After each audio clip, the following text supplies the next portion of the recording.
All right, y'all. We are live. Here we go, folks. It is. I can't believe I'm about to say what I'm about to say here. This is Knightshift Live. I'm your host, Jeff Sharon, managing editor of Black Gold Banneret. With me is the student of the game, Kyle Nash. Editors Bryson Turner and Don Struble. And folks, if you haven't heard, it is happening. Scott Frost, according to multiple reports now, first reported by our dear friend Matt Murschel of the Orlando Sentinel. Scott Frost is reportedly reaching an agreement to return to UCF as head football coach. We have got a lot to talk about here. Now UCF has yet to report or confirm that. They have yet to make an announcement.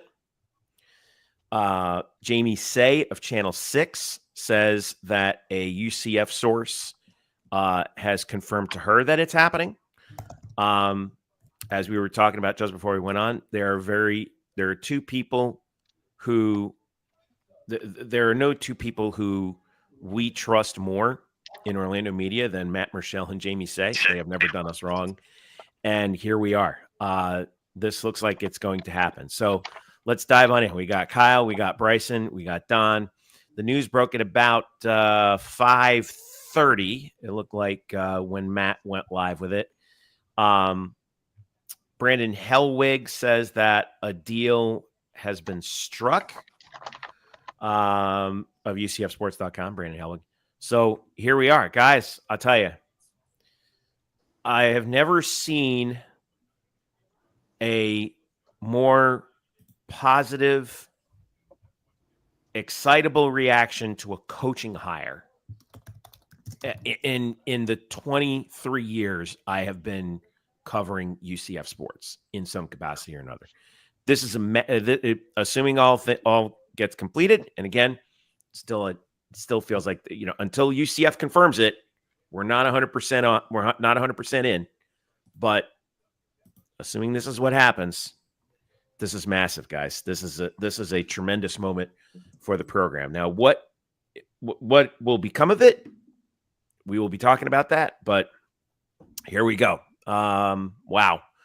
What a moment for UCF and the UCF football program. Kyle, I want to start with you as we await and see the reaction on social media, as we await any sort of news from 4000 Central Florida Boulevard. Yeah. Your reaction first to this news after a roller coaster ride of a head coach search. Here we go.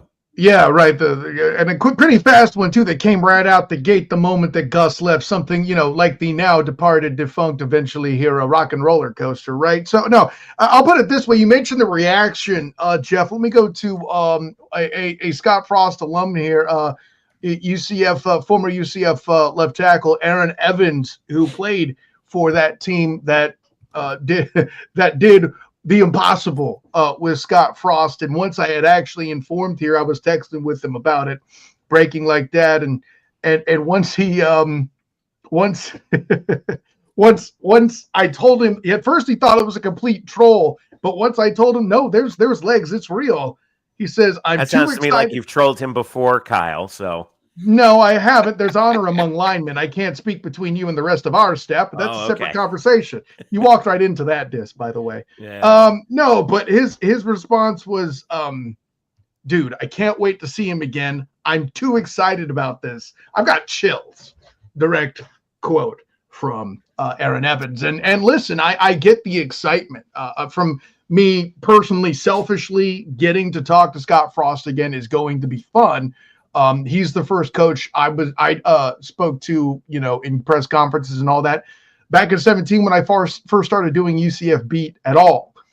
Do I have football concerns about his fit? A little bit. We can talk more about that later as we comment on certain details that are unique to his challenge and his return.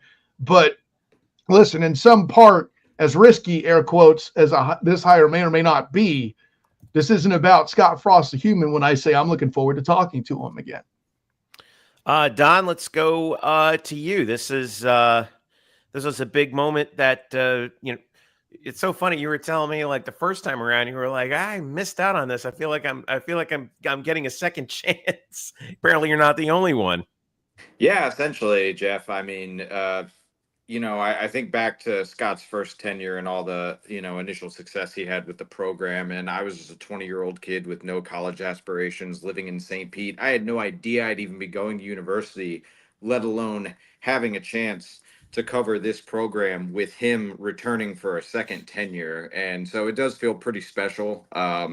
It's especially full circle for the university because let's look at the circumstances, guys. UCF is coming off of a terrible year. Once again, or for the second time, no bowl eligibility. The first time since the O'Leary era. Yeah, first time UCF has finished below 500 since the winless season in 2015. Yeah, and who caused a total house cleaning. Exactly. And who came the next year? Scott Frost. That's right. So now he's back following another terrible, just arduous season for this program in which they missed bowl eligibility again. So circumstantially, like the way everything is lining up, not only is it crazy for me, it's crazy for the program. So I'm happy to be here. I'm happy to have a chance to cover this and bear witness to it alongside you guys. Yeah, this is truly something else. I'm Bryson. I want to come to you now. Actually, I'll just leave it to Mike on Twitter, who says Bryson Turner was born the last time Scott Frost was hired at UCF, which I think is just tremendous. Bryson, I'll go to you here. You've been following this program since you were born, and your thoughts today. Okay, first of all, we tease because we love. I'm not that young. I'm literally graduating with 2 master's degrees in like a week. Buddy, that haircut, good haircut didn't help you. You look even younger. And you're the youngest person in the history of UCF to do it. We get it. Carry on. UCF's Doogie Howser, baby. Let's go. Wait, you don't know that. Doogie Howser was a show with Neil Patrick Harris. I know, Kyle. Okay. Neil Patrick Harris. I know. Let the man speak. Let the man speak. So it's funny because I still have this video on my phone when I was watching the American Athletic Championship game in 2017. Scott Frost had already been said that Frost was going to Nebraska, and I was going crazy when we got the interception to win the game. And I said, and I'm quoting myself here, of Frost, you can go to Nebraska, you can go wherever the hell you want. I am glad I said that because he now wants to come back here.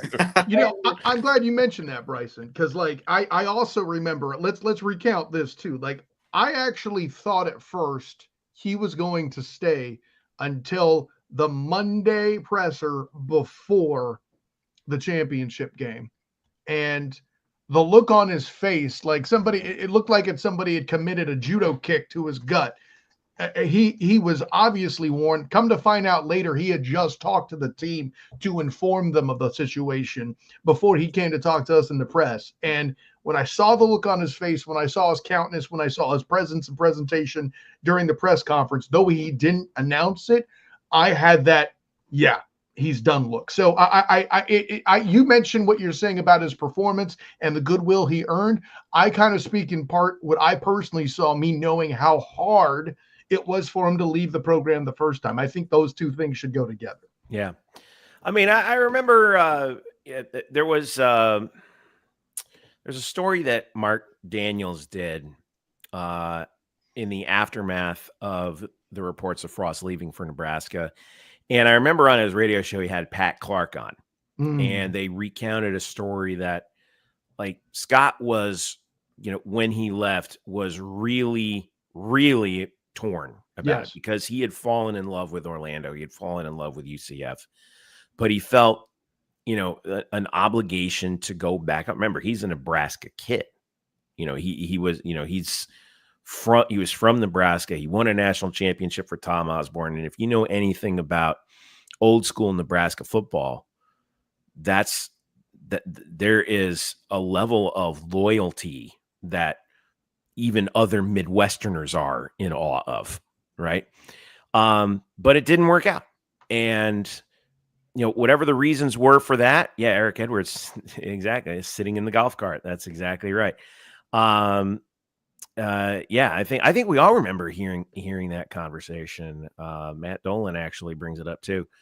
And it was tough because I think we all knew that, I think in our heart of hearts, for all the hard feelings about that, we all knew, like, if we were in his shoes, we probably would do the same thing and agonize it over just as much. But after, time at Nebraska, he spent 2023 out of football.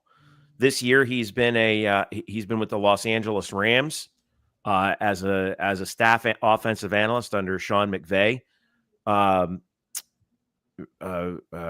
I know that you have tremendous admiration for Sean McVay. And hey, listen, according to the NFL, if you book a lunch with Sean McVay, you're a candidate for a job at that level. So, this is better than staying at a Holiday Inn Express, right? I think so. But Sean, let's be real. Sean McVay is a really dynamic offensive mind. 100%. But and it's not like you're picking up where you left off. Scott's a smart guy. He's played under Bill Walsh. He played under Tom Osborne. He played under Bill Parcells. He coached under Chip Kelly. He is a sponge of information. He really is one of the more, I think, in my opinion, one of the most brilliant football minds that there is. And I don't think he gets enough credit for that. I think there were a lot of circumstances around Nebraska that caused some real struggles, right? Mm-hmm. And a lot of them, I think, were beyond his control because everything over there is a lot more rigid. You got a lot of people you got to keep happy. Oh, well, and you're talking about the off the field stuff. There's some on the field stuff that I think is worth addressing. Okay, too, so that's where I want to go next with this, because I'm really interested to hear your thoughts on this. This is football's a little, it's different than it was in 2016, 2017. Right.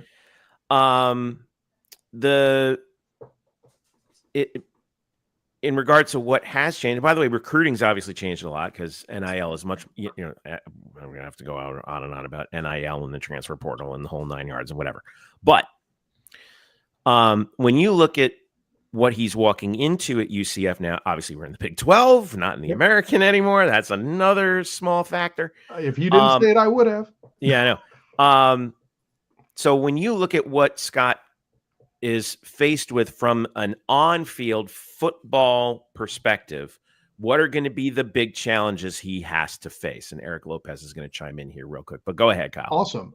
Real quick, first of all, I in addition to all the current alums, like we mentioned, Aaron Evans, Shaquem Griffin weighing in, the culture setter himself. As he talked about it on this very Knightshift podcast on the Black Gold Banneret YouTube channel.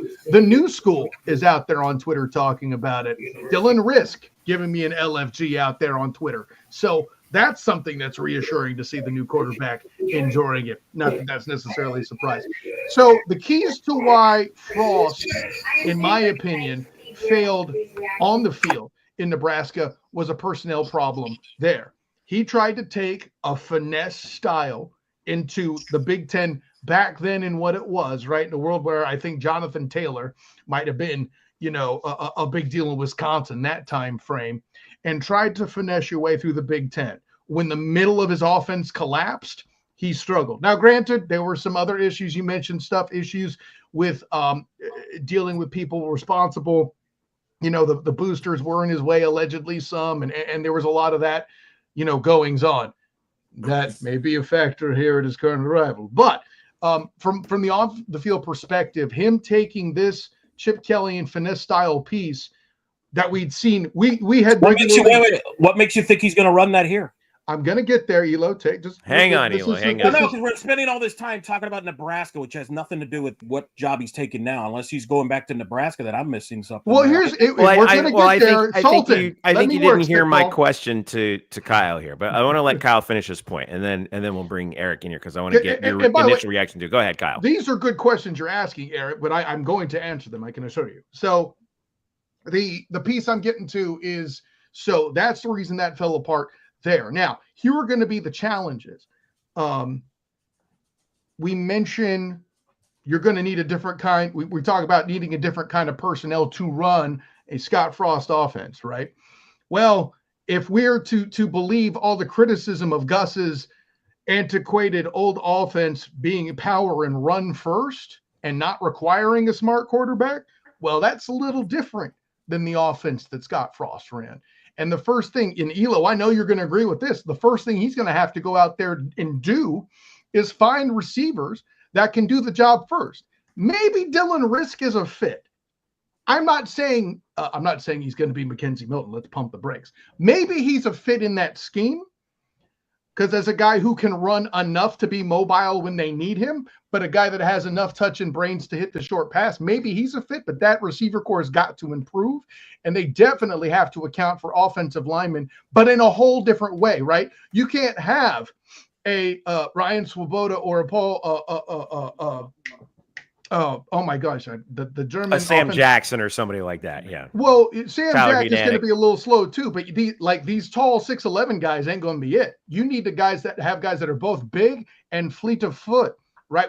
And let's not forget, gentlemen, both his tackles were on rosters at the NFL for a time, right? You know, both Wyatt with the Jets and Aaron Evans with two different teams. Well, he didn't get with the Chiefs. They just called him up, but he was with the Eagles. And of course, we don't need to bring up the Apollos and him being part of a championship team for a league that's now folded. Right. But that's all this group offensively is just completely built in a different fashion than what a Scott Frost offense requires. And oh, by the way, and I know Elo's going to mention this as he should, that defense still needs work. And before I get really excited, I need to know more about his defensive coordinator hire. All right. Before we get response to that, I'll bring Eric in for the first time. Eric, you've been on this story for us the entire week. Your reaction when you finally got the answers that you were looking for. Well, I mean, it's been a wild week. It's been a while. That's one way of saying it. Man, I'm tired. I mean, let's make this. We were up late. We were up late last night thinking that something may crack. Yeah, it's been wild. I mean, you go from the beginning of the week where Kenny guy was the big hot name, which turns out was all coming from Kenny's camp, and he got himself a raise for an extension. So congrats to him. Enjoy Texas State irrelevancy for the rest of your life, buddy. And then you got Jamie Chadwell there, who there was a lot of smoke there. And I think that was close. He decided not to. He has a trend to come close to the altar in these Power 4 jobs and tend to pass him up. Supposedly didn't want to move the family. Well, then I'm like, well, why did you interview? Right? Ironically, it looks a lot like Richard Gere too from Runaway Bride. Got a little Richard Gere in him. You're right. He's got a little Richard Gere. All right. Well, yeah, you said he was a handsome son of a bitch last time. Hey, come on. That's not my quote. But so maybe he stays at Liberty. Maybe he goes to West Virginia. Who knows what happens with him? So I think let's clear up something here because Scott Frost wasn't the first choice, right? I think we all can agree he was not plan A. I mean, you're not going to hear that, but I think he was not plan A. John Sumrall, from what I understand, turned down UCF. Who knows where he's going? He might go to Carolina unless Bill Belichick somehow ends up with that job, which is a whole wacky deal there. Please don't. No. Let me tell you. Listen, this is 2024. I'll believe anything. That's what I'm saying. For a hot second. You never know, but that would be anyway. I mean, it's not like Deion Sanders was coaching at Colorado. Oh wait. But I think the thing that Frost has here, and the thing that's going to help Frost is he's got the support from alums and donors.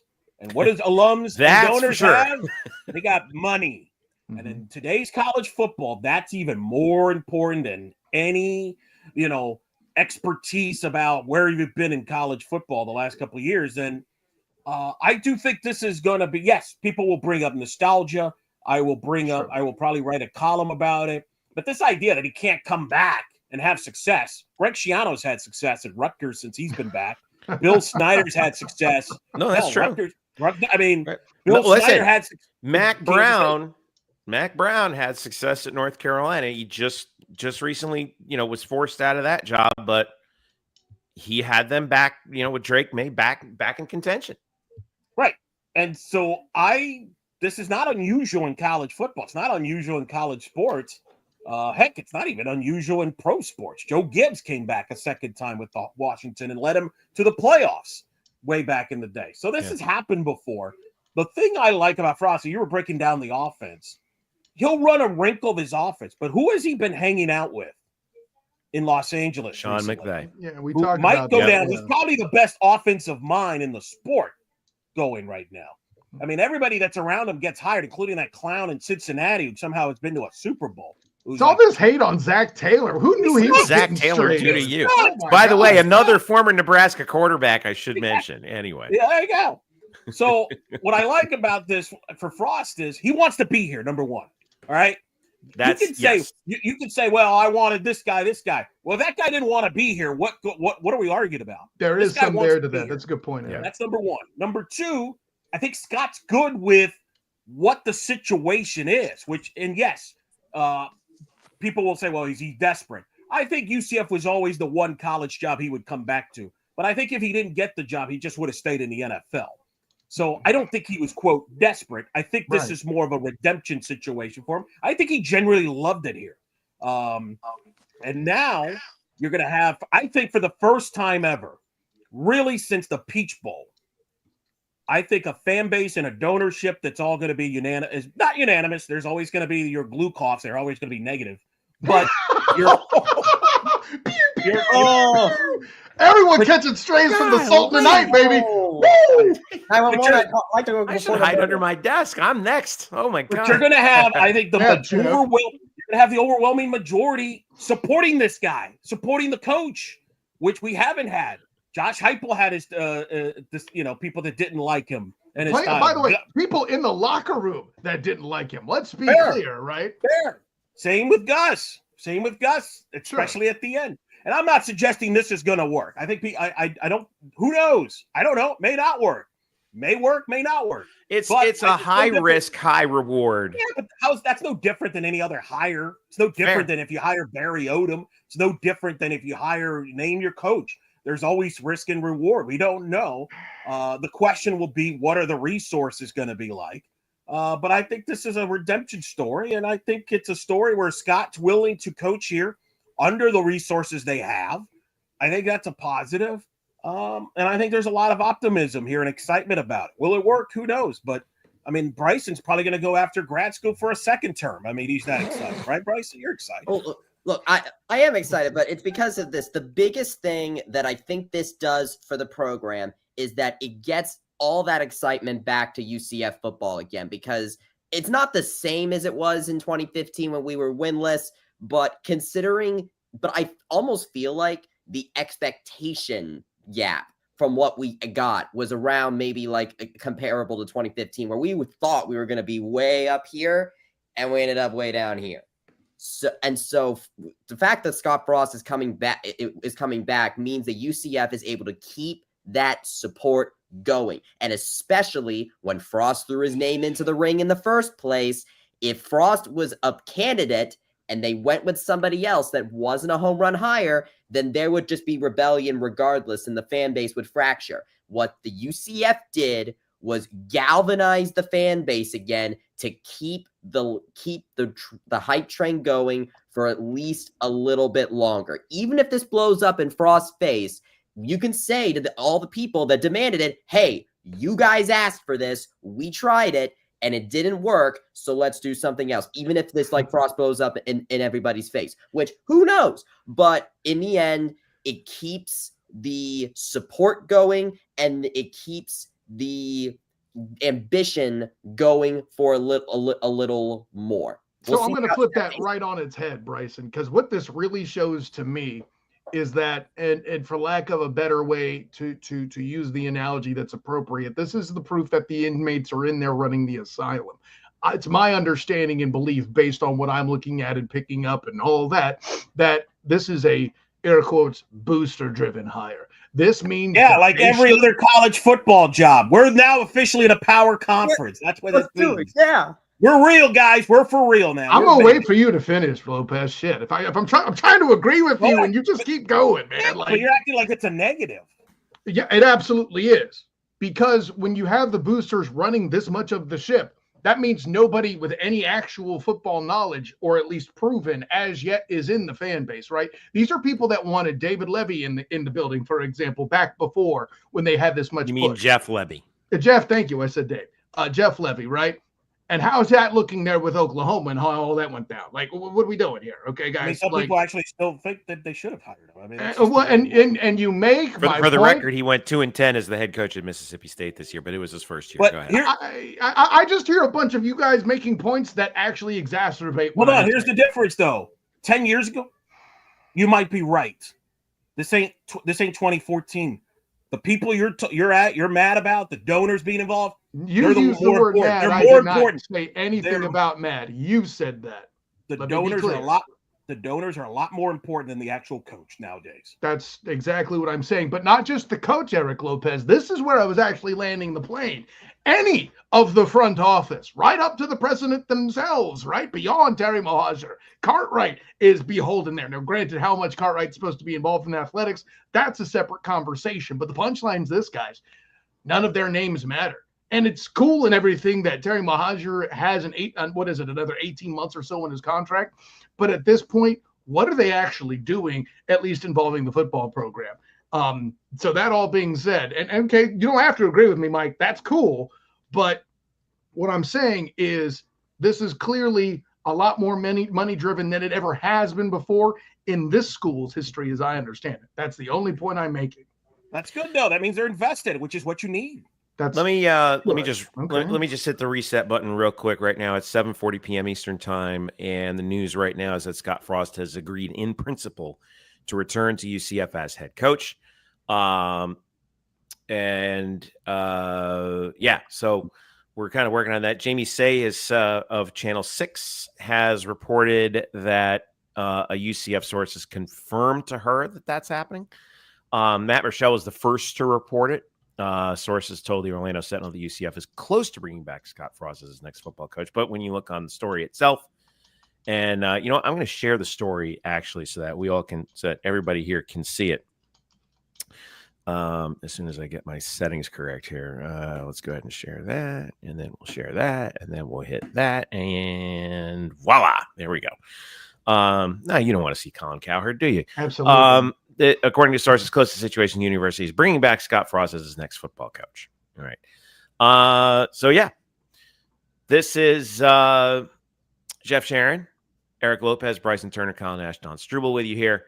As Texas and Georgia are now tied at 16 in the fourth quarter with 18 seconds to go. Good to see a conference championship game be exciting for once. Yeah, fair point. All right.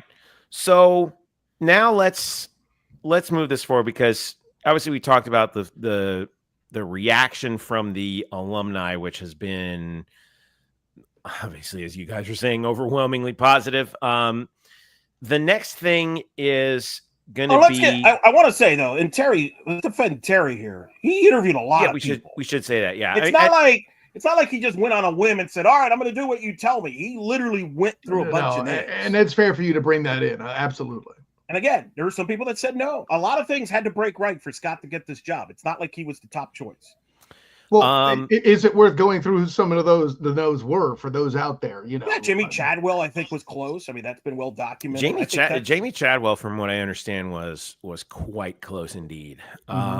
Summerall, does he make the list of the John ones? Summerall? I heard he turned him down. I mean, who knows what else? Everything else is just speculative stuff. Yeah. But I mean, you saw. I want to share a couple of. I want to share some of the more active things. Marlon Williams, who has been very active on the Scott Frost train. Fans are stressing about offense. Frost is your answer. We just need the right DC, and they'll be on the right path. I think that's a really interesting point, and I think Kyle, you were kind of touching upon it. I want to get Eric's take on this. Who is that? You know, it's going to be. Is it going to? Who do you look to now? I know that everyone, you know, Eric Shenander was quite beleaguered in his time here at UCF. Under Frost. And I should mention that, you know, UCF was in, I think, second or third in the country in turnovers forced in 2017, even though they gave up a lot of yards and a lot of points. Very opportunistic defense. They complemented the offense well, I think, in that perspective. Number one in the nation in scoring. Shenander, by the way, is the defensive coordinator at Boise State, and they put the clamps down on the UNLV go-go offense. Last night, I thought that was a very impressive performance. Which, by the way, that result last night probably helped Scott. I'll just leave it as that. Okay. From what I'm hearing, because I think, you know, there's reports. I mean, everywhere it became between him and Barry Odom, and let's just say a lot of people were not impressed with Barry Odom last night. Yeah. You know, you guys kind of mentioned Noel Ramirez says here, the fact that a lot of coaches turn us down is not a good look. Is it, though?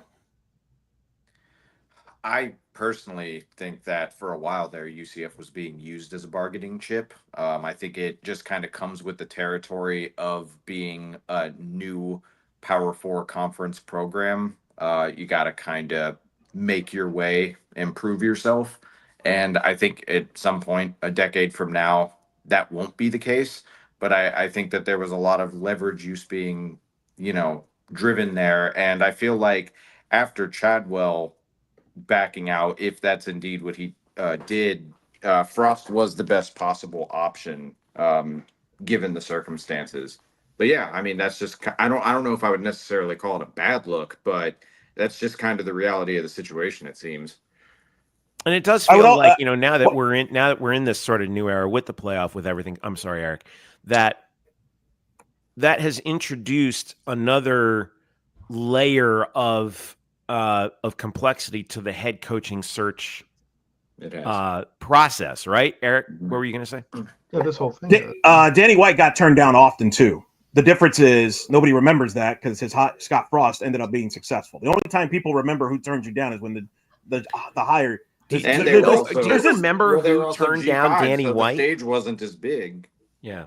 I mean, there was a 247 report that thought Dino Babers got the job, which is obviously very infamous to this day. I mean, Greg Schiano. We still don't know if that was a smoke screen or not. We do know Greg Schiano was Danny White's first choice. We do know that, and Greg turned him down. And think about history if Greg Schiano would have said yes. Right? No, we don't know. UC fast. We definitely wouldn't have UC fast. Facts. So.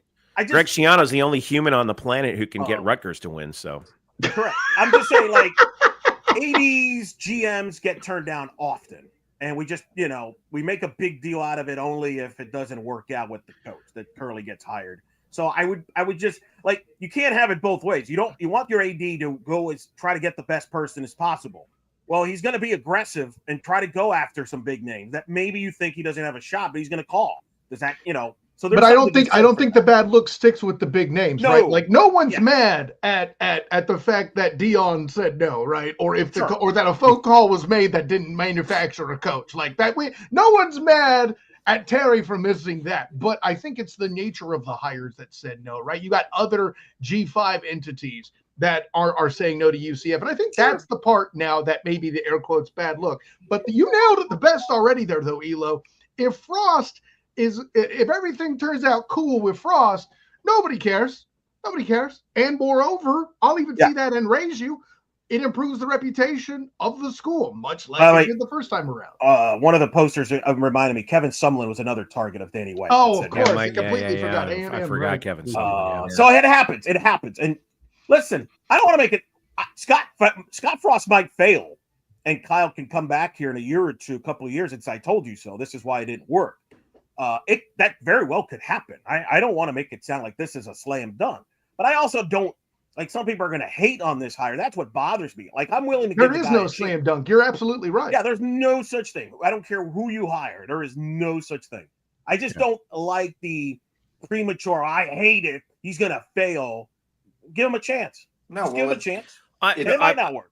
I have one take that I wanted to ask you guys. All right. And it got this one post by Shane kind of reminded me. Shane Cheshire. Oh Kinda God, that's half the problem. okay. I know he's Before we trolling, no, but wait. that's the problem. Wait. Let me ask you this because it dovetails into this other comment from Rodrigo Campos.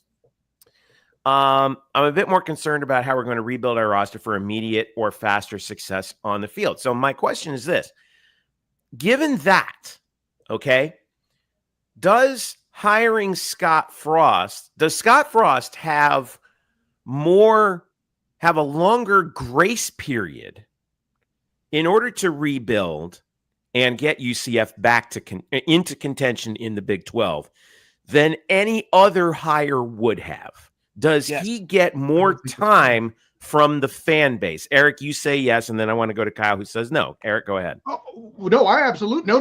Hold on, it's a very big yes. There's a caveat with a conversation I had with Matt Murschell on the Student of the Game this past week. But hold that thought. I am. Go ahead, Eric. You talked to Matt Murschell? Things happen. Look at you. Not only do the fans give him a grace period, but more importantly, the alums and donors will. And that's, again, I cannot emphasize the importance of that. That you have to have all that support. If Barry Odom is the head coach today, he doesn't get a free pass next year. And I know that might sound unfair, but that's how ticked off some would have been. I'm just telling you. So I want to hear. Year? Yeah. No, I'm telling you. I'm telling you. People with Odom, I think he's right. I'm gonna back Eric on that. I think he's absolutely correct. I'll say situation, real quick, Bryson, if my analogy of the inmates running the asylum and the money making the decisions is true, Eric's precisely correct. Go ahead, Bryson. I'll say this. I think the grace period is going to be longer, but I don't think it's that much longer. I think it's just about a season buffer. Like, if it's any other coach, we would have been saying, like, it's got to be, get back this season or it's a bust. With Scott Frost, I would say, okay, if 2025 doesn't work out, we'll give him 2026. I don't think other coaches would get that.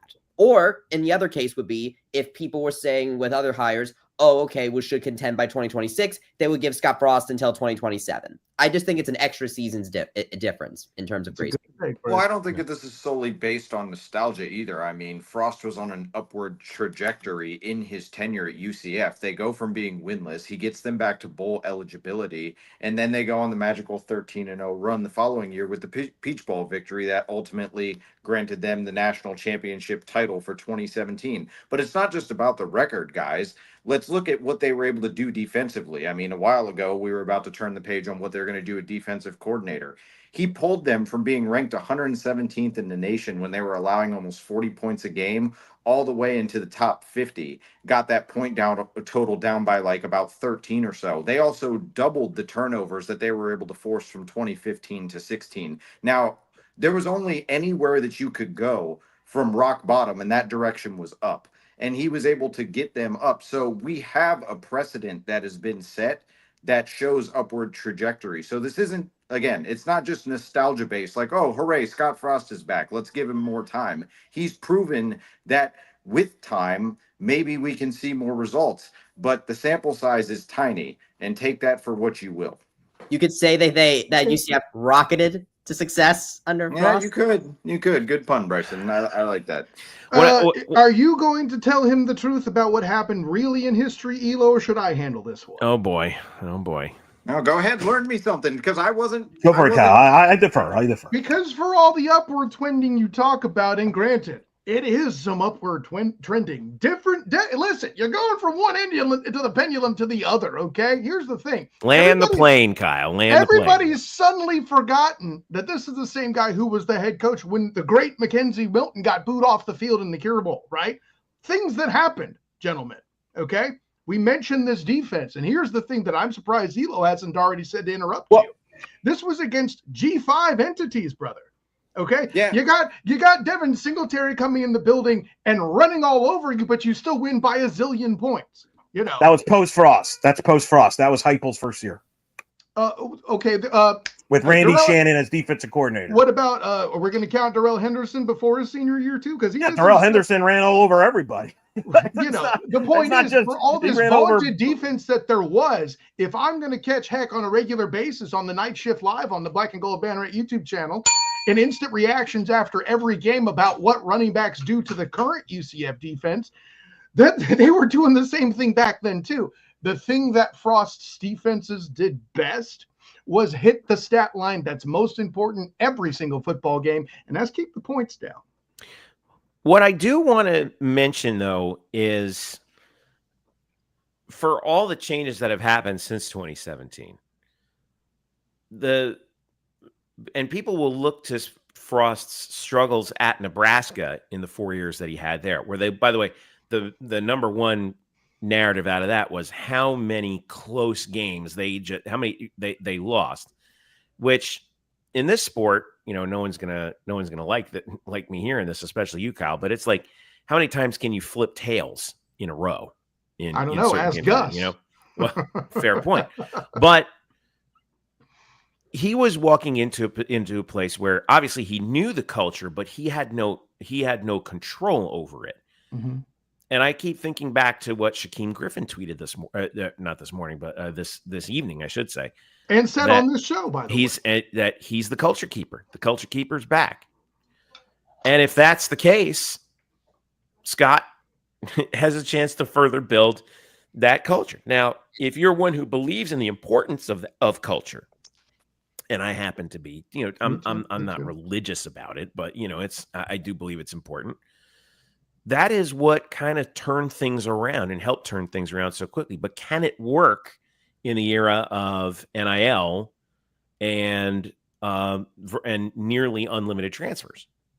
As long as you bring good players, it'll work. That's we can. Well, come on, we man. can What window. kind of an answer is that? Like, no, but we're window dressing a lot of this stuff. Oh, like everybody's acting all of a sudden like Gus had a bad culture. You know why he had a bad culture? Because he didn't have good enough players. Okay, if they're 9-10 wins, we're not talking about bad culture. I think that's gets blown. That's a very overblown deal. Yes, culture does work. For example, in Frost's and this is where I will agree with people about the Frost thing. When he took over, the culture needed to be fixed because everybody quit on O'Leary. All the players quit on O'Leary. They've been on record of saying that since. I don't think this is the same situation here. The difference here is he's got to rebuild this roster, whereas the O'Leary roster, he actually motivated them and in some samples found guys that he can use in a better situation, i.e., Shaquem Griffin. They figured out, hey, he could be really good if we use him this way, and that worked out. So guys that might have left in this era, by the way. Might have left, right? No, and listen, again, it is a fair point, and it's up to Scott to hire a staff that will be on top of all that stuff. This is not a one-man show. He's going to have to hire a good staff, just like whoever was going to get hired had to hire new staff and work with what he has here at UCF. But again, this job's totally different than Nebraska. So everybody's going to bring up Nebraska, but it's apples and oranges. Different conferences. Kyle's right. I never thought Scott's system fit in the Big Ten. Certainly not against the Ohio States and the Michigans of the world. But the good news for him is Wisconsin's at that time. Right. Yeah. But the good news for him is he doesn't have to worry about this in the Big 12. I mean, for God's sake, Arizona State just won the Big 12. It's so good that the committee treats him like a group of five conference. So I think he will fit better here than he would have in the Big Ten. The other factor in all of this that I think is very interesting, because I think Rodrigo Campos brought up the 8-year difference between the last time Frost was here in 2017 and now. Think about all of the UCF fans that were kids at the time, and also yourself included, right? You weren't even born yet.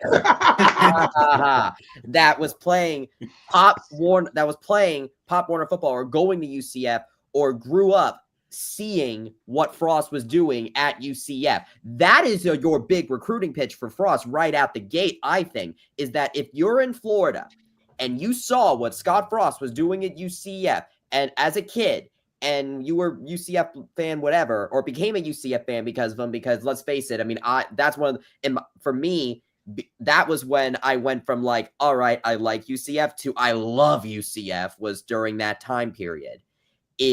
That's where that I think can make up the difference with, say, transfer portal or whatever. That's kind of your first little jump. You still have to work to get more players that maybe weren't as invested at that, but I think that's a little foundation that you're able to. It's basically the hometown hero again, but this time you have a little bit of nostalgia play that you could potentially go for with that type of recruiting. And you have one hell of a lead-in from Gus and his main thing, Orlando's hometown team, Orlando's being on the jersey, home recruiting, be the real push of it, all of it too. I think that's a great point you bring up, Bryce. It does bring casual people to the room that you would not have gotten otherwise. Because of reasons that Bryson brought up, among others. Like, I expect College Game Day to do a feature on Scott Frost next year with Jen Lada. I guarantee you that will happen.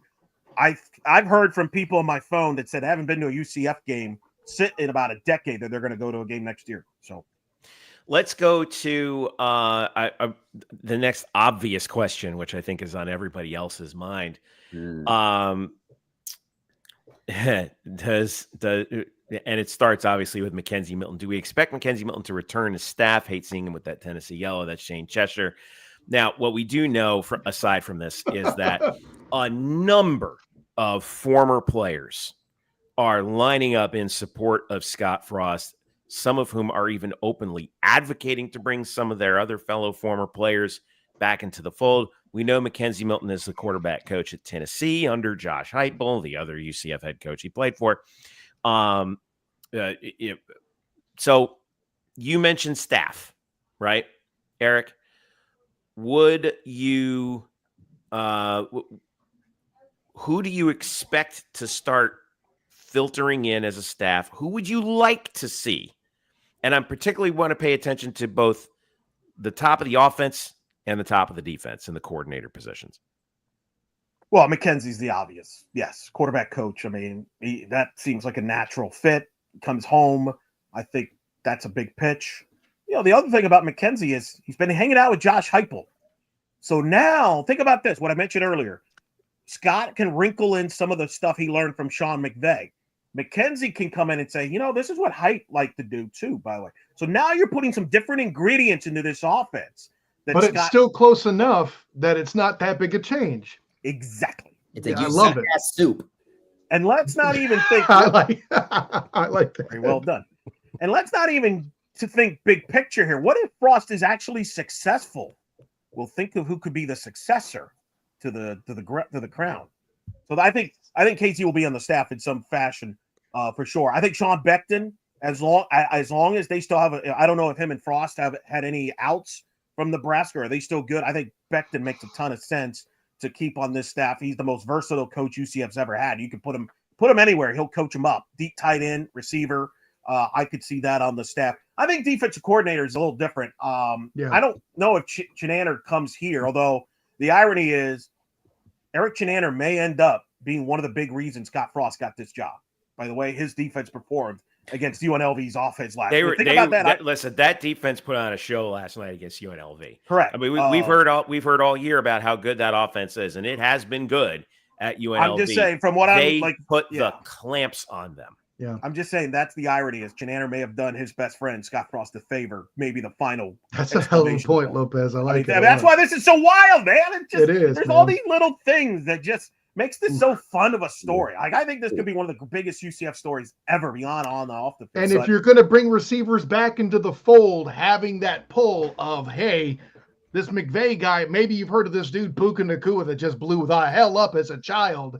If you're good, I can make you work. I get it. Sure. Okay. But you're right. I think the defensive coordinator will be where they will. I would expect Foster's going to go after a big name. He'll try to get a guy to fit in the defense. Who that is, I don't know. I don't think it'll be Chinander necessarily, especially since Chinander is going to be coaching in the playoffs, which, by the way, Georgia just won in overtime with their backup quarterback. Yeah, Georgia. Well, he got knocked out of the game, and then the starter came in and was on the field for the game-winning touchdown. That just killed FSU's argument from last year, which was everybody was ready for that one. Yep. But anyway, and by the way, that pretty much helps Alabama's case to be in the playoff too. Facts, because Georgia won. So SMU, my advice: win tonight or you're out, buddy. And by the way, I should mention UNLV did not score less than 23 points at any point this season. They were held to 7. And who knows? Maybe he'll try Chinander. I don't know, but I would say that's a possible option. The other thing Scott's got to figure out. I'm curious. Look, we haven't even had a press conference. The guy, it's not official, whatever. I do think it's going to be interesting. Does Scott? Don't worry, I have my Black Gold Banneret tie ready, Jeff. Well, very good. I think one of the question is: does Scott want to still call plays, or does he? Because he did give that up at the end at Nebraska. Great point. And it's ironic because we just spent the last couple of years arguing about a head coach calling plays. We're back to square one on that one. Is he going to call plays, or if not, then that might bring. Then who does he bring in to call plays? That would be kind of interesting there. So I've actually been doing this as we were getting ready for the live. Let's do a little bit of a rundown to see where all of the Scott Frost 2017 staff is at the moment. We'll start with Jovan DeWitt, who was actually a defensive coordinator over at FIU as of late. He was the associate head coach, linebacker coach, and special teams coordinator under Scott Frost. Since leaving UCF, he followed Frost to Nebraska, but he left in 2019 to go to North Carolina, where he was the special teams coordinator and outside linebacker coach before becoming FIU's defensive coordinator in 2022. Considering the coaching change over at FIU, I mean, what do you think? You think maybe he might bring DeWitt over? I mean, it's hard to say at the moment. I mean, it's too early. At this point, I think we all know. I think we all have our Christmas list of who we would like to see come in. I don't want to start breaking down, exactly where we're going to put different people in like analyst positions and stuff. No. If we're having that conversation, I got a certain vegan I'm voting for right now, but we'll leave that alone.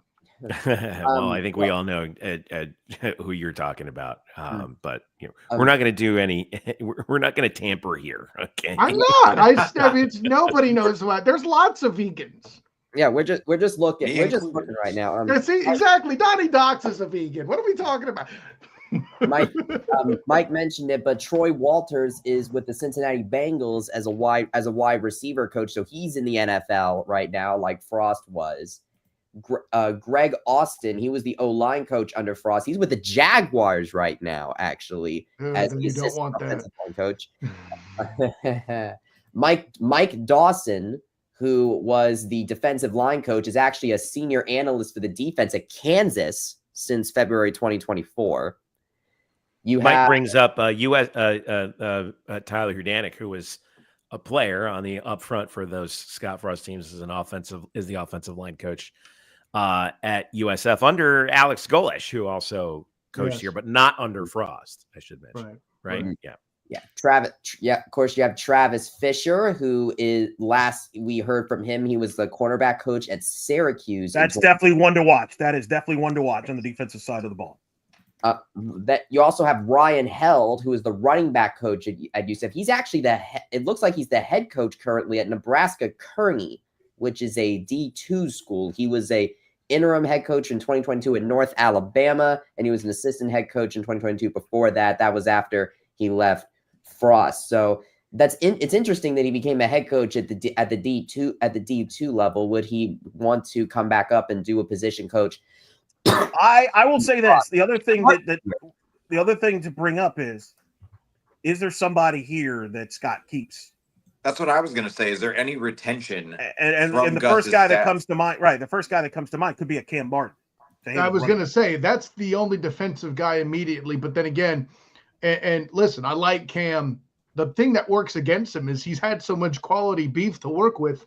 We don't really know how much of a lifter of talent he is because he's had so much he's worked with. But they've been productive as hell. So is that enough to do what you're doing? Yeah, I like retaining him. I think makes the most sense defensively. But Lopez, let me ask you this, because we talked about Mackenzie Milton earlier, and we're talking about him as the quarterback coach under Heupel at Tennessee. I believe that he's enough of a Orlandonian at heart that if they get the money right, he'll make the lateral move to Tennessee. Sure.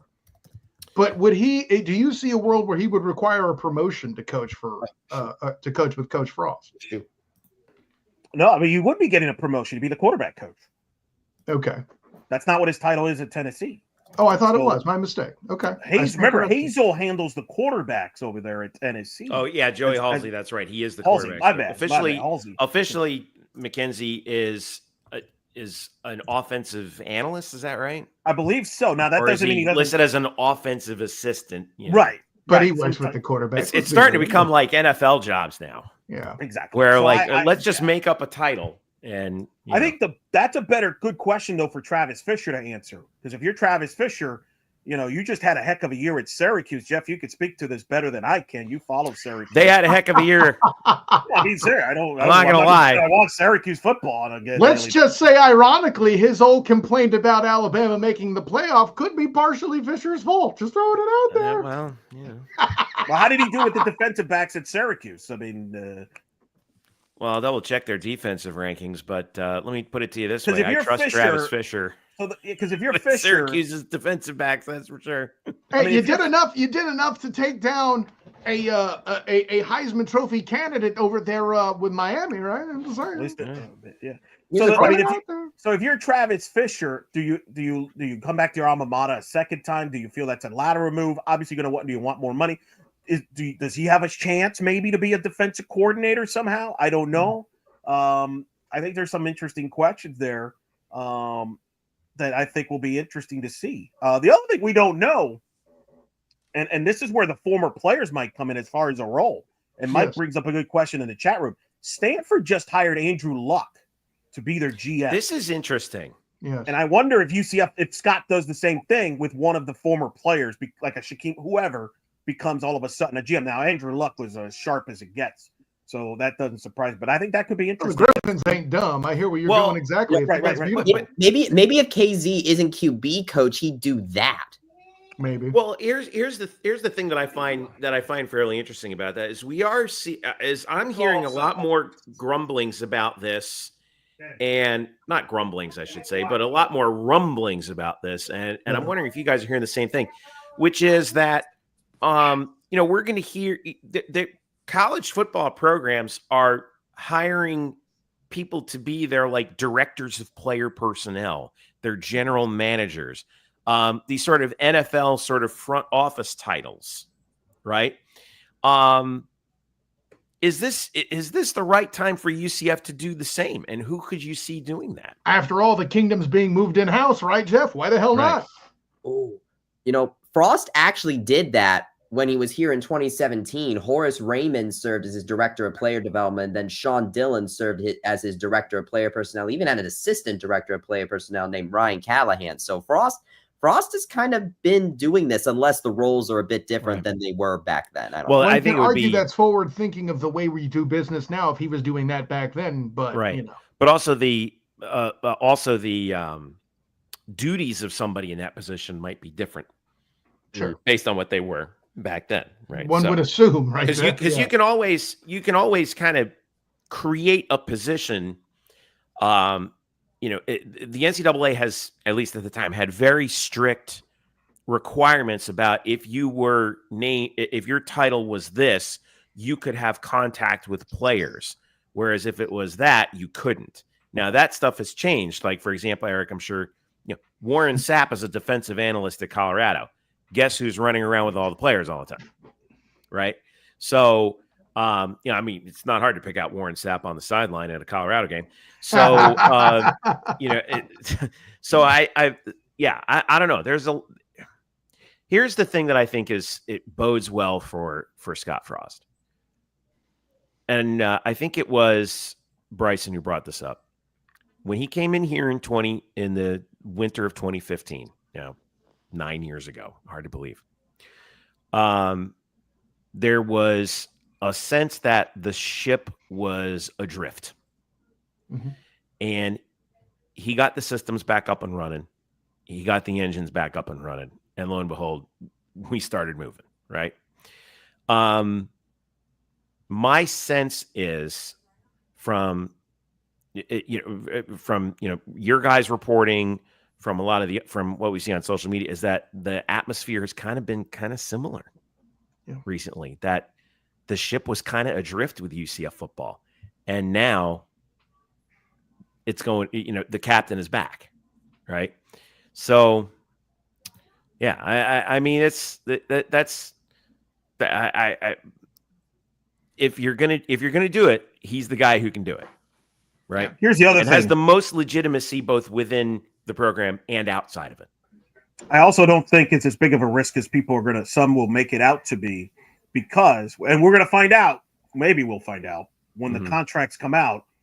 It's not, I don't anticipate a huge salary. I'm not expecting a huge buyout, for example. Right. So I think, to be honest, I could see this being a deal that's pretty friendly, where it's easy to get out of if it's not working. You see what I'm saying? Like, it's not like we just dealt with the Gus situation. Oh my God, where are we going to come up with $12 million? I don't think that's going to be a part of the conversation here. Yes. And the good news for UCF, if it doesn't work out, if you're skeptical, you know who you are out there. If you're skeptical, which is fine. I'm not saying it's going to work. I'm just saying, if you're skeptical, I like to be optimistic about this. But if it doesn't work, the good news is the next time you make a hire, you will have more resources to offer to the next head coach. Because the Big 12 money starts kicking in the next year or two. So by then, at that point, the school has no excuse at that point. You got to go all in for the next head coach. And here's the thing. If Scott is successful, then he ain't leaving. You think he's going to leave? He ain't leaving. He's not going to do that mistake. He's not going to do that twice.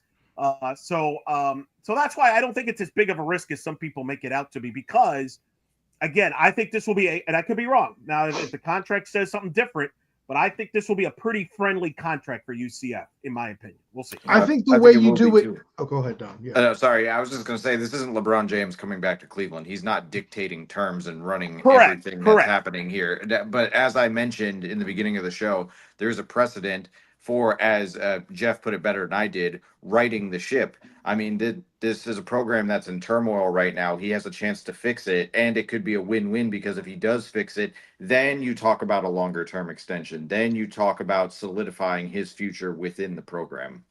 Yeah. Righting the ship is why he's in the room having the conversation. You're 100% right, Don. The way that they keep the price tag low on the contract is this is a coach that's only had one winning season, period, point blank in the story. Now, it happened to be in the most winningest way one could do without doing it as well in the Power Conference.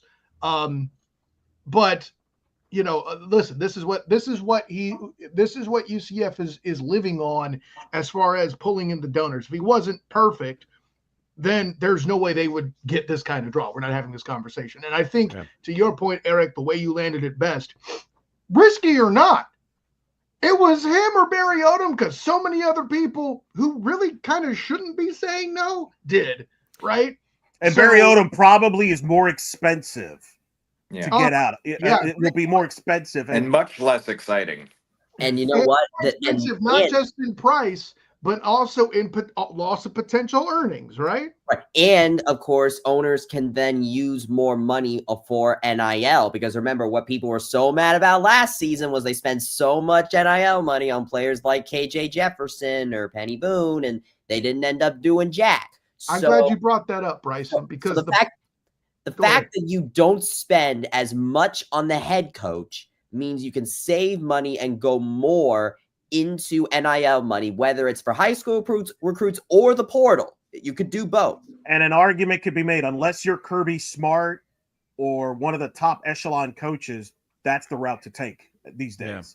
Yeah. But here's the thing. They're going to need that money. And this is the point I teased earlier that I haven't made yet, Jeff, with Matt Murschel. Something nobody's talked about. Listen, we've all been smart minds here on the Night Shift podcast, the Night Shift Live, all of that, okay? By the way, please subscribe. We're this close to 1,000. Help brothers out here. But the piece I'm getting to is he's going to need that money, because in order to build the style of offense that he has, he's got a lot more pieces to find. And I touched on this earlier, but I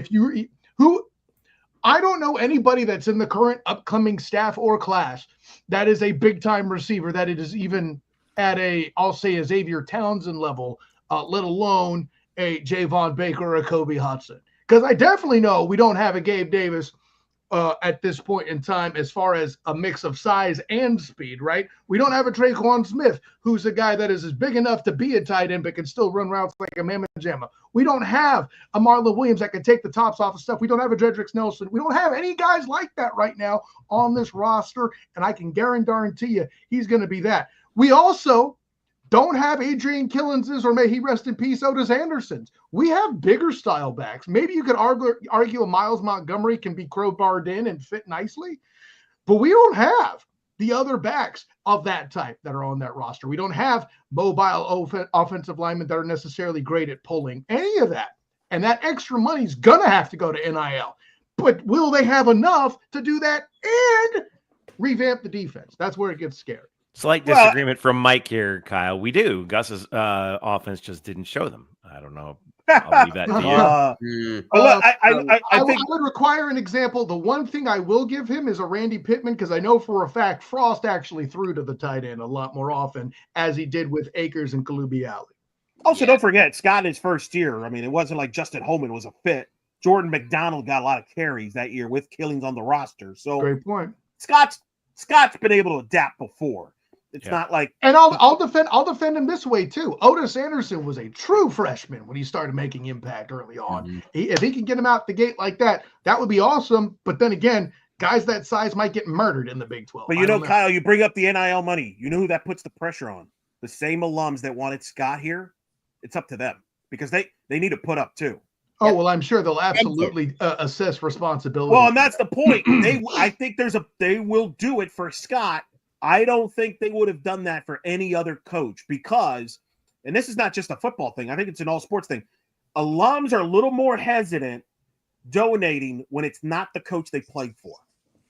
Even though it's their school and they always brag about it's my school, there's just a vibe. It's not that they don't like the next coach. It's not about penalizing the other coaches. It's about rewarding the guys they have relationship with. No, you're 1,000,000,000% correct. It's a great point, Eric. Quick, I want to reset the show real quick. We're a little bit over an hour, and I think we're going to probably go, what do you say, guys, another 20 to 30? Somewhere. I don't know if I have quite that long. I might need to bow out soon. No problem. Yeah, it's the holidays. The the news as of this hour, Scott Frost, according to multiple reports, is coming back to UCF. UCF has yet to officially confirm that. But it has been reportedly, according to Matt Marshall, it's happening. Multiple alumni seem excited that this is what's going to happen. Let's see what else. Also, Jamie Say of Channel 6 says that a UCF source has confirmed what Matt reported. Eric, any indication as to when UCF may plan to officially announce this? Are we going to wait until tomorrow? I understand.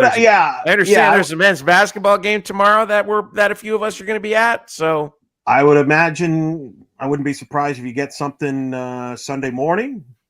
I'm sure the great creative people over there probably are working on some pretty cool videos. Do we have the GPS coordinates of one Eric DeSalvo? Is he? I have a feeling he'll be busy tonight. It reminds me. Remember, Don, you might know this as a Cavs fan. Remember, LeBron was reported was going back to the Cavs, and the Cavs had all the video ready to go. I think you'll see some of that.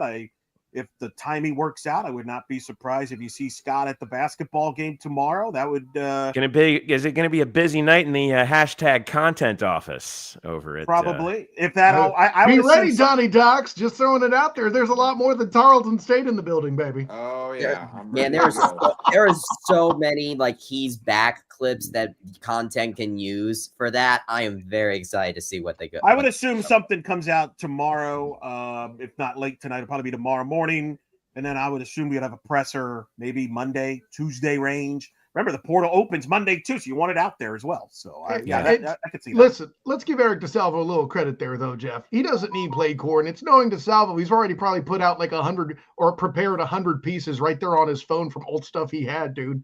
Best team in the nation at it. Wait, yeah, the archive is open. I want to get to a couple questions, and I want to start with you, Eric, on this one.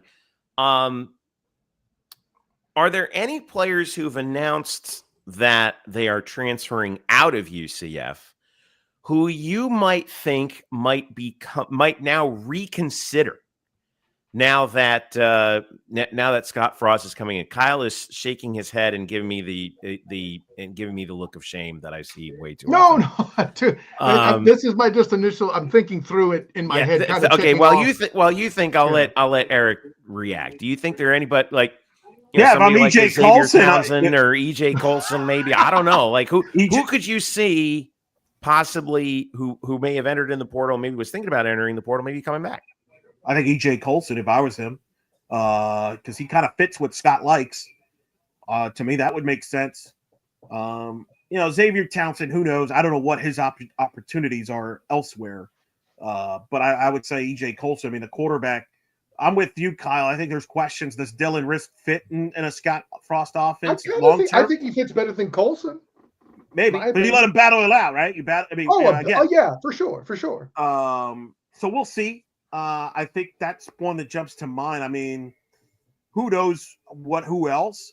If you're Marshall, for example, you're an offensive lineman, you're seeking offers elsewhere. Do you consider coming back an extra year, or do you go somewhere else? I mean, I don't know what's out there. He sticks with Gus because he's better for that style of offense. Yeah, sure, I agree with you, but I don't know what's out there. A lot of it depends what's out there. What are your options out there? But I think more importantly, what people will be in the portal that fit, I think will be more interesting. Wait. What do you got?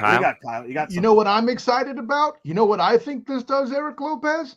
I think this assures they have a shot to keep John Walker in the building. I agree. Yeah, maybe.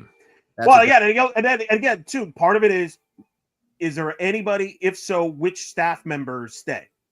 Could also make a difference there, right? If there's certain guys, or who do you bring in? People are going to be interested on who is he bringing in. So that's what I'm getting at.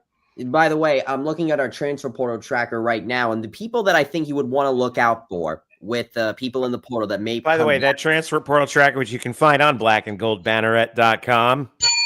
Thank you. Go ahead. No, thank you, Bryson. That's been a work of art for years that you've been keeping it together. You derailed it, Kyle. Let Bryson finish. What's he going to say?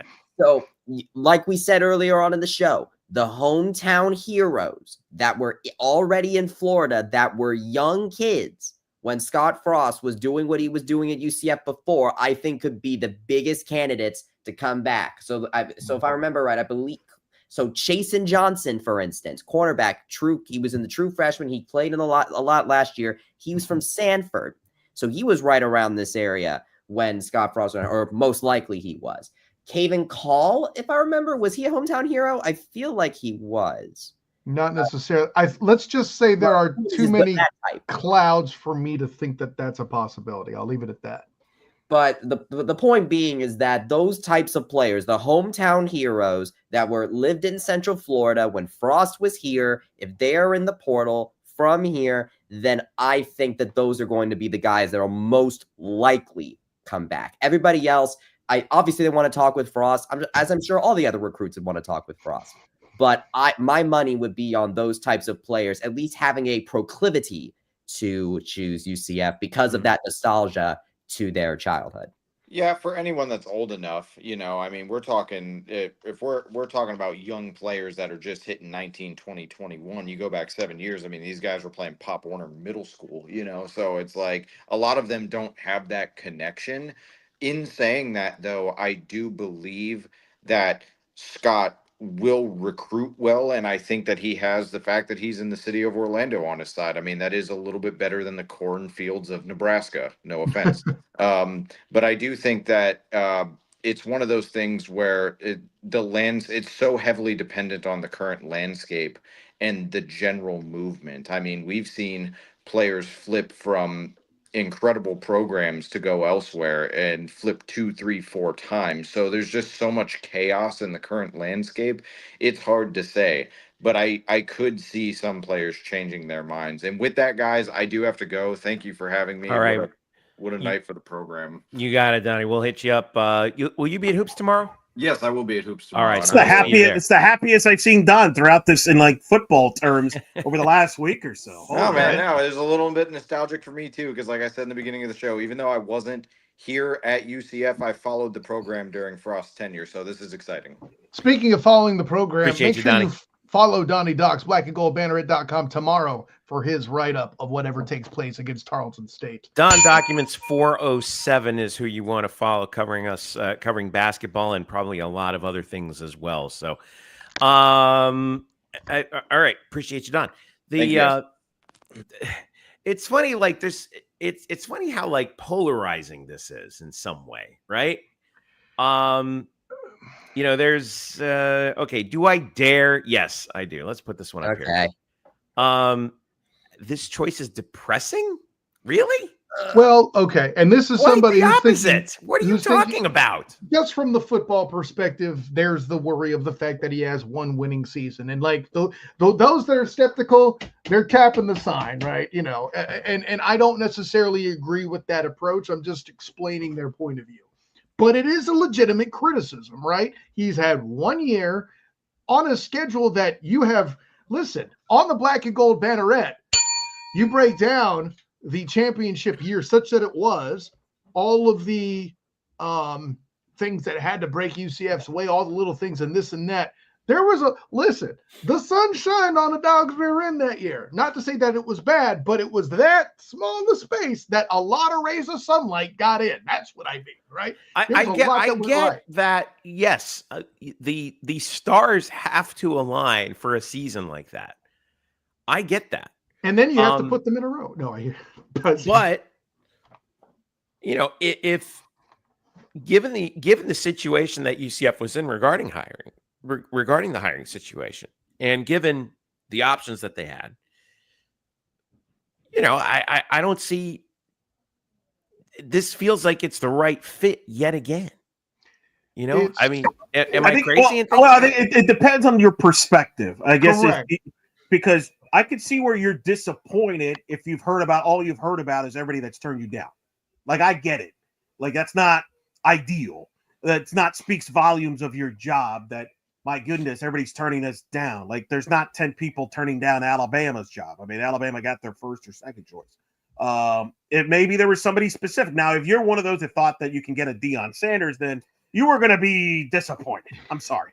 Because just like these people out there that expect an undefeated season every year, you're going to be disappointed. Yeah, as big of a Deion fan as me and Kyle are, that was never going to be realistic. So I think it depends on what perspective are you coming for. And look, again, I will emphasize, yes, this may not work. I just like any other hire may not work. It's fair to question some things on it, but I don't know if I would feel depressed today. I mean, I would at least wait a year or 2 years. I would wait till 2 years from now. If you at the very least, the smarter people, and I know there are some, the smarter people in the front office at UCF are doing what they can to make plans to build financial reserves for what the boosters are allegedly about to do. And right? I will say this in a way could help as well. Because let me put it this angle.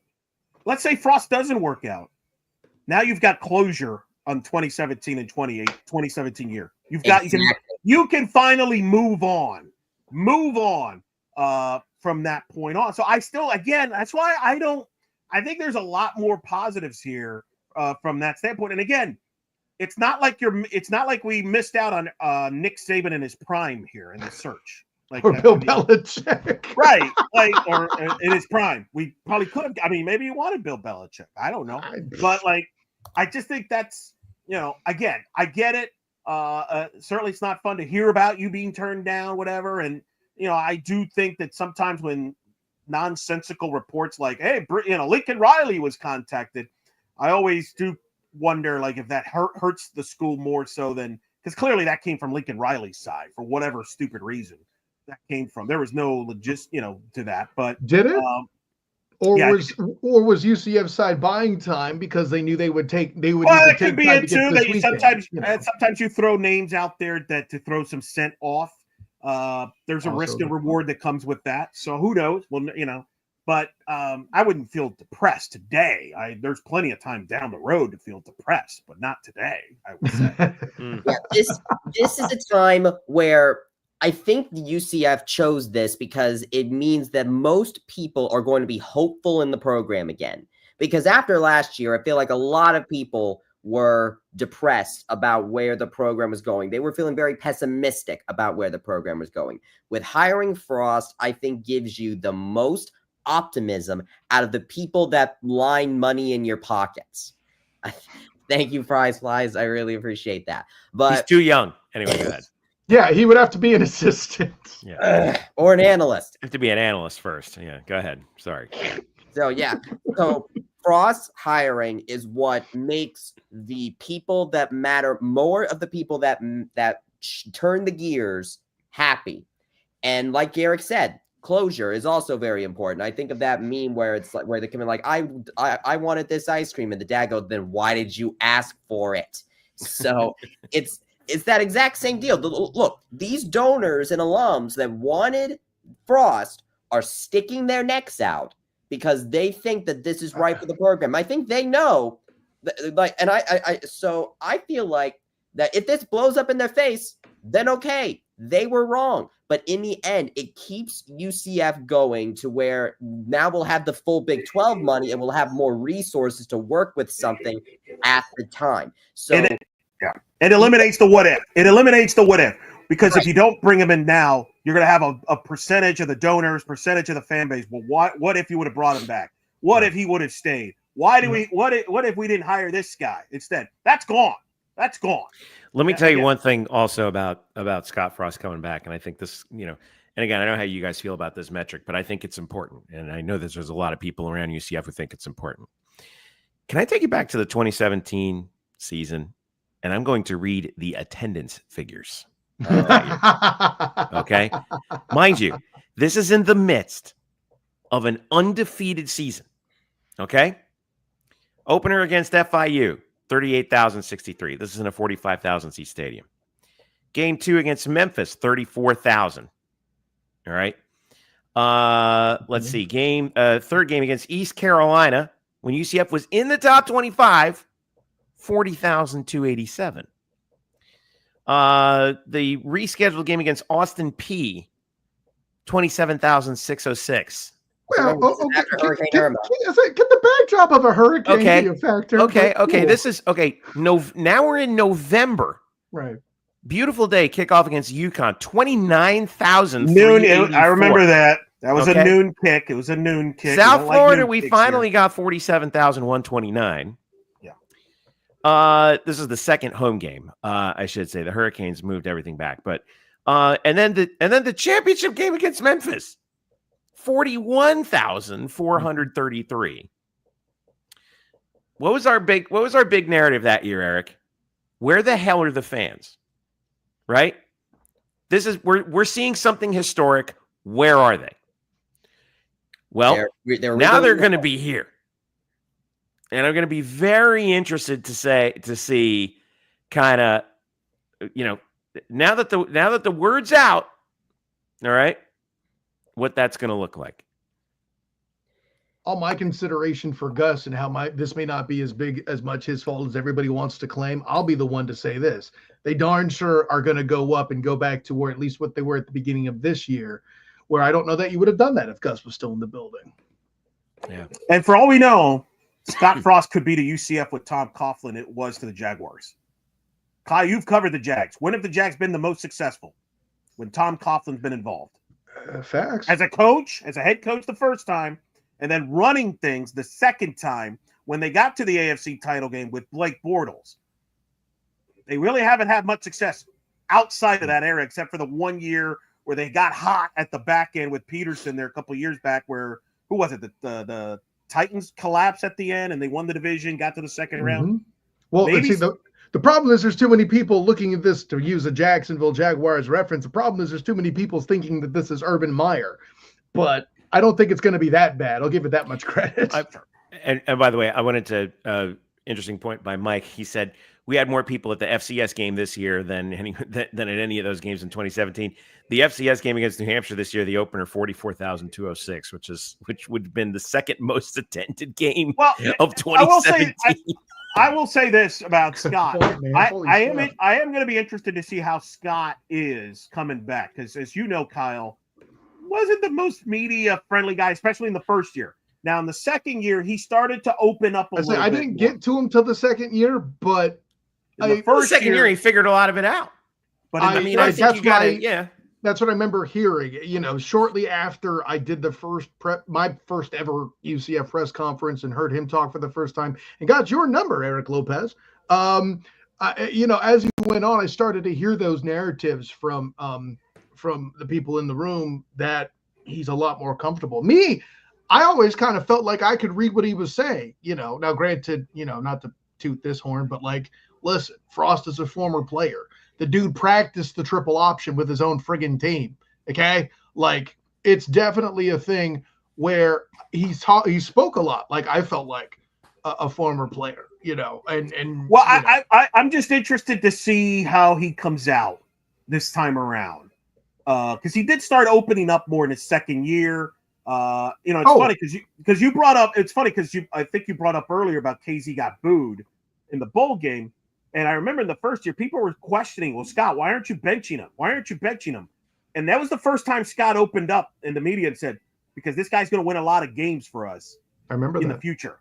And he proved to be a prophet. So he will speak his mind there. I'm curious how he comes out the second time, especially being around one of the most media savvy coaches in the industry in Sean McVay. And I just wonder. Good point. And I'm not suggesting he's going to be all of a sudden like your pal and shaking hands here. But I am curious to see how he comes up this time around with the local media, what the media access will be. I would expect a lot of his coordinators to be more available to talk on a frequent basis and not necessarily Sunday nights when there's a freaking NFL game. Anyway. Or, well, as you make the point about freaking NFL, which thank you for advocating for those of us that do the Do Ball Dive YouTube channel. But with all that, Peterson getting fired. Come on, Kyle. Bro, listen. Travis D. Holmes and I have examined that at length. Maybe Doug can come here and be the OC. Who knows? I wouldn't. Well, that's a separate conversation. I will say this. By the way, happened to draft two of UCF, or at least acquire UDFA, two of UCF's former players in Aaron Evans and AK, Adrian Killens. So yeah, like there's that. But I think there's a certain element too in 2017, leading into the conference championship. And I think he went up after Coach Norvell. Another thing that ties in. And college football is a flat circle. Let's just put it out there. Yeah, well, football period, right? That's a whole podcast, Jeff Sharon. But I remember asking him to advocate for the conference. And he swung for the fences, Eric Lopez. Now, granted, by then he knew for a fact he wasn't going to be here probably sooner than later, but he went to work. No, you're right. If the topic is right and you're asking the question with goodwill, this man will talk to you. So listen, expect a lot more awareness of what might be going on with the program, at least on the surface out there. You know, I know some of the press ins and outs gets boring for those that aren't in it like we are, but I will say there will be, I expect more availability compared to his predecessor. Not saying it's better or worse. I'm just saying I think that's a fact of the case. All right, we're coming up on the 90-minute mark, and I think I want to wrap up here, but I think this is going to be the key question that we're going to be asking about going forward. All right. Great question from me versus Echo Chamber. Great name, by the way. Hell of a name. Legit question. Will the overall sentiment and expectation be that Scott Frost must win from the jump, or will we give him grace to build a program again? Bear in mind, we're coming off of a 4-8 season. Now, not 0-12 like it was in 2016. But again, this is in the Big 12 conference. So it's a lot tougher to build, to build back up than it was in the American. I think we all can acknowledge that. So then my question is, what is the benchmark here, year one, and then how long after that? How quickly and how high must Scott Frost go up and to the right? Up and to the right, I should say. Go ahead. Eric, I'll start with you. Don't pull an O'Leary and don't pull a Norvell. Don't go winless in a season. Don't go 2-10. Like, that's as simple as that. Don't be awful. Eric Lopez. I mean, We've done it twice at UCF, for crying out loud. Okay, but are you saying don't go down, or you have a year to at least level the field and then go up? Yeah, he's got a year or two as long as it doesn't go 0-12. Like if he goes 5 does he 7, have to make a bowl game next year to stay around? Yeah. I mean, I haven't studied the schedule. But that's we'll see what he has on the roster. What I would point out is, from that standpoint, is as long as you see improvement, look, he's going to get it past the first year. Here's the difference: why he's going to have enough people. People are going to know what's going on with the program, whether it be the donors or where more specifically the alumni is going to tell you what's going on. One of the things that hurt Gus was, why was things not working? Well, Gus would say this or that, but was that really, did you ever feel like that was the truth? You heard from Gus once a week and that was it. You didn't hear what was going on behind the scenes. We don't know what happened with Ted Roof. Hell, half the time he would blame himself in order to not disclose that. Correct.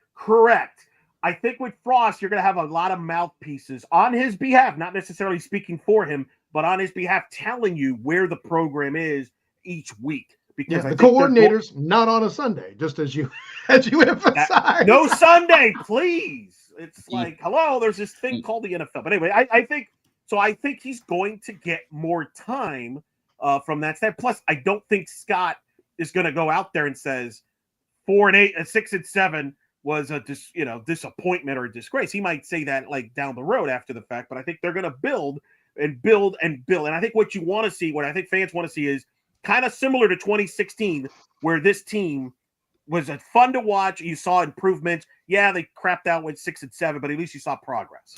Can I make one caveat to all of this? UCF is scheduled to play 7 home games next year, only 4 of them in conference.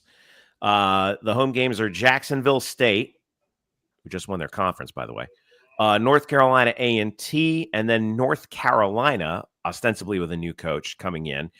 Maybe Bill Belichick. Or maybe Jamie Chadwell. Wouldn't that be fun? The home conference games are Houston, Oklahoma State with the remains of Mike Gundy, Kansas, Lance Leipold, and West Virginia with their new head coach. The road games, these are going to be tough, okay? At Baylor, at BYU, at Cincinnati, at Kansas State, at Texas Tech. So, we can try and put win-loss numbers around there, but you got to look at the schedule, before you say, no. But it's not like the Big 12, as it's proven this year. We just saw the team that was picked last in the Big 12 win the Big 12 title and is going to the playoff in year 2 under Kenny Dillingham. So if this is the conference, again, year 2, anything can happen. This ain't the SEC. If UCF was in the SEC, I would agree. It would take forever because you're not going to jump some of those heavyweights at the top of the league. If you're in the Big 10, you're not going to jump the Ohio States of the world. This league, there is no Ohio States. There are no Alabamas. There are no Georgias. Anything is possible, and it can fluctuate year to year. I think you rebuild next year. You're building towards the next year and moving forward from there. And again, that's why I think Scott will get that time. Will there be restlessness? Are we going to do night shifts next year where people are going to be upset after a loss? Yeah, that's what happens. It happened in 2016, though. That's normal. The difference is the support is from more importantly, forget the support from the people that matter, which are the financial people, will not wane in 1 year or 2 years. I think that's true. I don't think it's fair to say, oh, we need a big jump. Well, first of all, what's big? Number 2,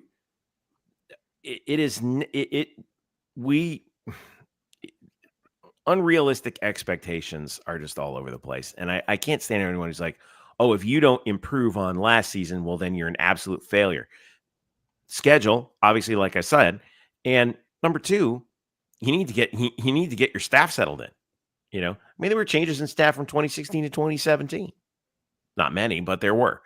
And then what does the talent level look like? Who do you pull out of the portal? Who do you get from the portal? What recruits do you keep? What recruits do you get? Early signing day period actually ended yesterday, right? So the next time we'll see any signees will be February. It's a lot. There are way too many moving parts for anybody to say that if he doesn't win X number of games, then this is not working. That's ridiculous. That's an insane. Yeah, I don't think anybody. Take. Yeah, no, I don't think anybody will say that next year. I think they're just going to go game by game. Well, I'm seeing a few of them in the comments here. Oh, yeah, let's not say nobody, because remember there are that contingent out there that expect undefeated every year, and they're ridiculous. I understand Barry Odom's family members might not be happy right now, but that's yeah, like here's this one, right? Like, oh, he better jump. Someone named Evelyn Warner. No, it'd be nice to. Here's the funny part. That's my fan from the other week there, Jeff. Hold on now. This is the funny part, though. He could actually, he probably will never go undefeated like he did in 2017 and still have a better year. Because all you got to do is go 9-3, 10-2. That's the point I'm making. Right. Yeah. All you got to do down the road, win it. All he's got to do is lead this program to the playoffs once. And he's by far the greatest head coach in the history of the program. I think here's the tough build, right? He'll be the undisputed GOAT, to borrow the wrestling term, because you can dispute it because he's only been here for 2 seasons. That's correct. I'm sorry, Kyle. I had to make the No, that's fine. I just wish that reference was John Cena so I didn't have to see it. Anyways, no, as ironically, Jeff puts a comment over my face so you can't see me. No, don't apologize. It landed the joke perfectly. It was it was perfect. But what I'm getting to is Colorado being there and making the jump in 2 years the way that they did, right? A 1-win program gets a 4-game improvement twice in a row. Like, will that expectation be out there? Has Deion Sanders made Scott Frost's life more difficult? But think about this, though. Think about Deion's first year. He went 4-8, but the excitement never wavered. It was still fun. Bring some, and I think that locally, that's 100% true. You're right. And that's what I'm saying. They could go 4-8 next year, but it'd be a lot more fun than this year's 4-8. That's what I'm saying. Like, oh yeah, it's not just about win-loss. Is it a more fun year? If you're in games, if you're competitive, if you see the development moving, I think we can all put together an eye test and say, okay. Yes, they say they go 5-7, right? I mean, they only improved 1 game, but dang, this team played hard. The pieces are there. They're starting to come together. It just didn't work. Mind you, Scott Frost's first year in 2016, they were 6-4 heading into the last 2 games against Tulsa, right? Was it Tulsa, Eric? I forget it was. Yeah, I did the pregame show for that show. And then USF, and USF was having a good year, and then we lost the bowl game to Arkansas State. Ran out of gas. That team was out of gas. They ran out of gas. But we could see the pieces there. It was a disappointing end of the season, no doubt. But it was like, oh, okay. We got something cooking here. I think everyone kind of forgets that at that point in the season. Right. So. And I mean, I think that's where the Jacksonville Jaguars last year analogy Eric made was perfect. But where I am is more kind of in that space of, and this is the part I hate. Listen, as an offensive lineman, I had a lot of fun watching Gus's offense and, beating the hell out of people up front and battling in the trenches. This is not Scott Frost's, and it's more fun for, I'd hate to say the layman, but certainly the non-offensive lineman to watch. It's more fun for the casual fan to watch. Maybe more fun for some of these people that are actually donating money to watch. And I think that's a factor. Listen, if you're losing, but you could at least walk out of there with Adrian Killens beating a dude off the line and extending the distance between he and the defender, that's one thing, to where you're losing by way of, handing the ball back to the opponent twice. So, I think there's some element there too of it being more fun and consumable for the casual fan as well. If I may put something up for Rodrigo Campos and Fries Flies, the 2 teams that you saw competing in the Big 12 championship game today, UCF lost to them both in their places by a combined 7 points. Oh, this was one of the gave the ball to them twice scenarios in the form of Arizona State was without their best player. And here comes the Scatterbo defense. River. I don't care. I'm just saying, if Scatterbo played in that game, that would have been more than a 1-score game. But and he didn't, so I don't care. Well, But that's he's I mean, also that is completely, fact. once again, dissing the defensive tackles, not It naming is John Walker. absolutely it is. But here's the beauty of this now. See, fine. but now this is a good segue to my point here. Thank you, Kyle. I love you, buddy. The point is there was expectations. Yeah. Now with Frost here, you're back to being the underdog, because that's where I think UCF thrives better is the underdog. Yeah. Because let's be, Well, who doesn't? But I don't think UCF's been an underdog for a while. I think Right. I think now, because there are going to be, I will admit, the national media will likely be very critical of this hire. The national media will poke some fun at this. They'll take shots at it. I actually think that's a good thing as an underdog. I think the thing with Gus is there was expectations that come from that, from what he had been doing at Auburn. I don't think UCF thrives as a favorite. Heck, they lost 6 games this year where they were favored. You're now back to that underdog disrespect card there that I think Scott brings. And I think the fans will rally around him as a sympathetic guy. It's casual people will relate to us, to the redemption story. Yeah. Now, again, I'm not saying it's going to work on the field, but I do think people will be more invested for him to succeed than they would have been with any other coach.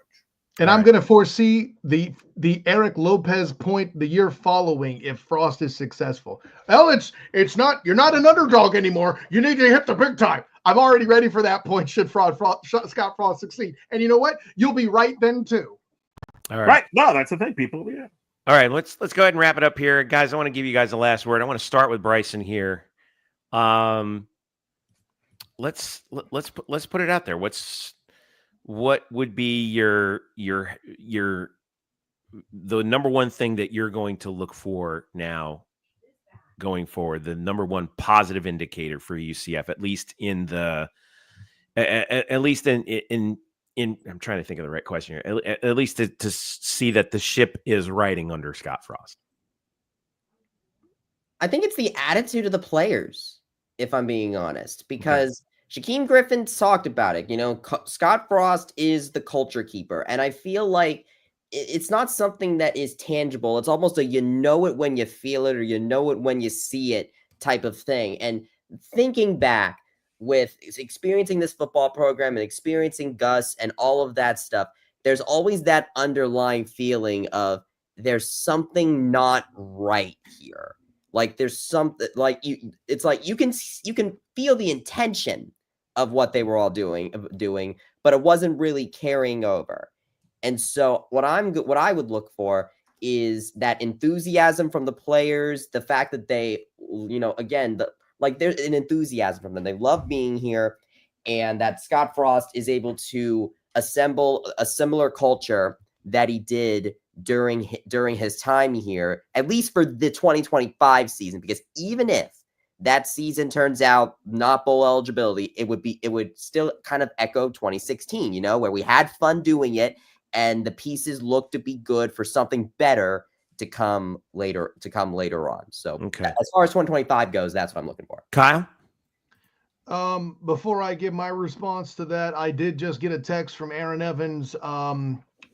It says this: Coach Frost is a player's coach. From my experience, he will do whatever and anything he needs to put his players in the best position to win. He genuinely cares for his guys. If I could, I would play for him another 5 years.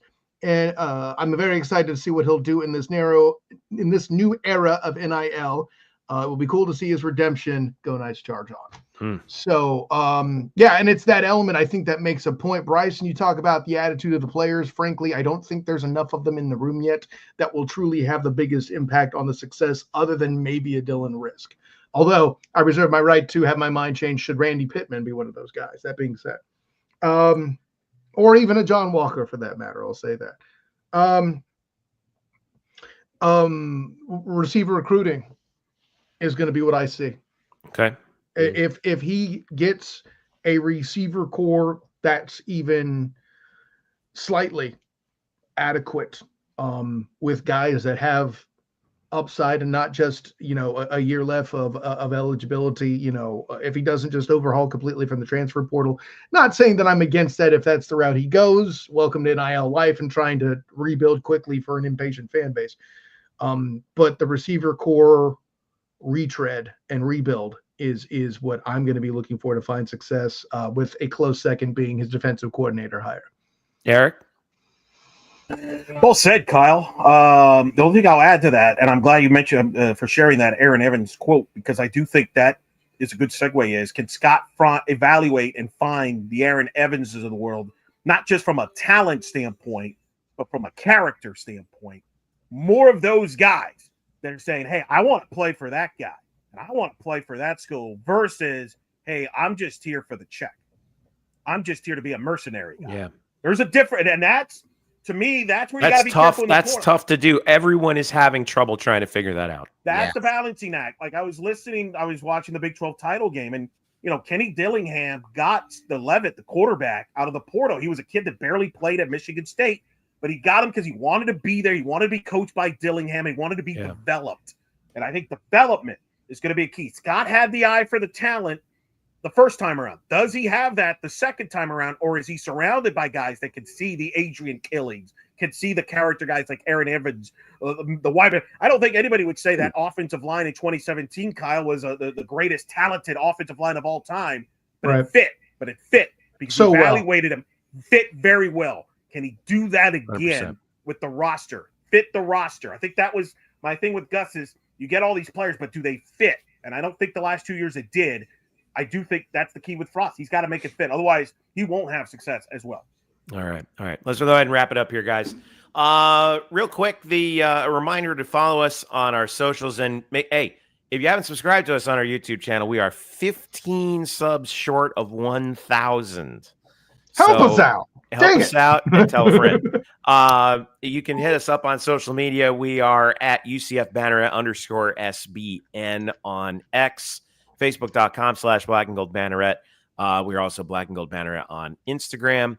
We are also on Blue Sky, UCF Banneret.bsky.